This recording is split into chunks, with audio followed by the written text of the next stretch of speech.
happened? Hey! So this is a little late, but Georgia's Nika Kocharov and the young Georgian Lolitaz have released the revamp of their Eurovision 2016 song Midnight Gold. We've had a listen, and now it's time to say whether we think they've struck gold with the new Midnight Gold. Are you ready? Let's do this!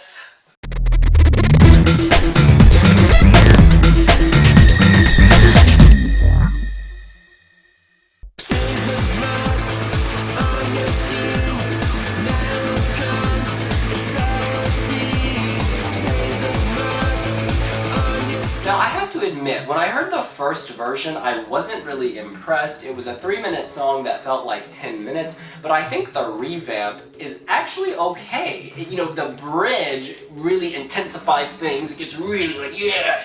And it saves the song from becoming monotonous. And ultimately, it feels a little Britpop, very quirky, very different. Is this going to win its semi-final? No. Will it struggle to make the final? Yes. Am I glad it's here? Absolutely. It brings a different flavor. You may not like the flavor, but it's good to have this in the contest. Oh, I agree. I mean, Eurovision shouldn't just have one voice, and I think that the young Georgian Lolitaz add something rather special to the contest.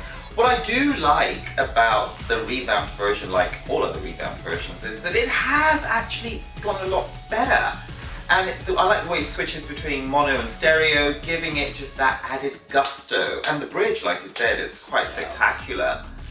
We have to remember that we are working with Midnight Gold, so it's not coming up with a completely new song, which some countries have decided to take that approach. But they're sticking to their original composition and staying true to their initial choice. Thomas Gieson, of course, produced the revamp, which is why this has that more international sound. It's still very niche, but the fact is, this isn't appalling now. Before, it was bad. Now, it's good. It's not great, but it's good. But you know what? I mean, I don't think it was even bad before. It's just not perhaps our flavor. Kristen, our Icelandic wiwiblogger, absolutely loved its original version and still likes it now. So I think that it does have that quirky appeal to some listeners. It probably isn't our, cup of tea. You know, I quite like the lyrics, actually. We always love pulling out lyrics in isolation and reading them. They're almost like poetry. Let me give you an example. Stains of mud on your skin. Night will come, and so will the sin.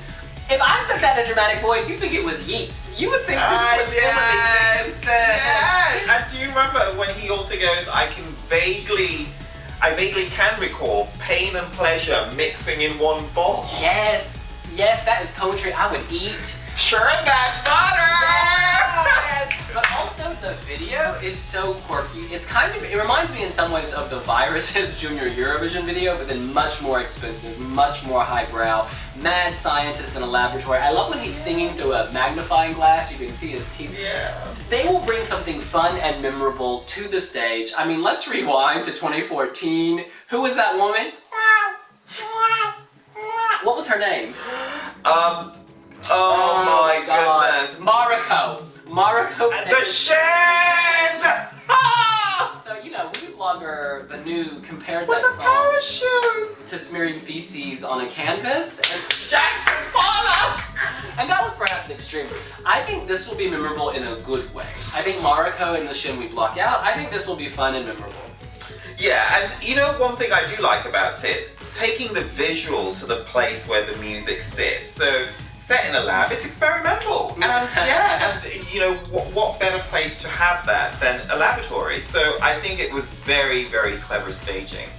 One thing I will say though in their defense is once you meet Nika Kocharov, you will absolutely fall in love with him. He is such a charmer and he's just full of depth, and he's a musical genius, really. We should say that you were recently in Tbilisi. You filmed with them, and that video will be going live on wiwibloggs, and when it is, you can just click right here and watch it.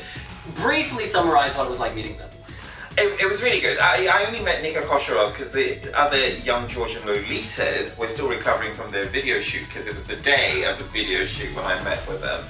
But Nika was brilliant. He was very gracious and just very engaging. And actually the best bits of my interaction with him were actually off camera. So, I'll leave it at that. that. Hello. Now look, final question. Do you think they can advance to the final, or is it game over already?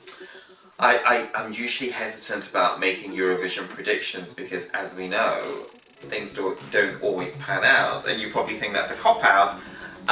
For me, it's not changing my world particularly. I'm happy it's in the contest, but I won't miss it if it doesn't advance. Thank you, Miss Universe. I'll take that as a no. They are competing in the second semi-final, which is the weaker semi-final, but I think that this is such a niche kind of entry, it's gonna struggle. You know, that saddens me because I think Georgians have that passion for Eurovision, which we love. They are so effervescent, so ebullient when it comes to the contest, and I love to see them do well, but I just think this is perhaps too experimental for juries. That said, though, Georgians do love it. I mean, pretty much everybody I came across in Georgia, from Sofia Nicharadze to Nika Kocharov, everybody, the Georgian stars, the Georgian public, everybody's really rooting for it, and the young Georgian Lolitaz constantly gig throughout Georgia and the Caucasus. So they are a big deal in their own right, even though what they're serving isn't particularly mainstream. But you know, it's very brave of them to say, we're not going to change who we are for this contest. We're going to go there. You picked us. Let's do this. I like that. I love it. And to command internal selection also means that the broadcaster has a lot of faith in them. But do you have faith in them? You can let us know here on wiwibloggs. And you should like and subscribe to our channel because we have a lot more on Georgia coming up. Absolutely. See you later. Bye!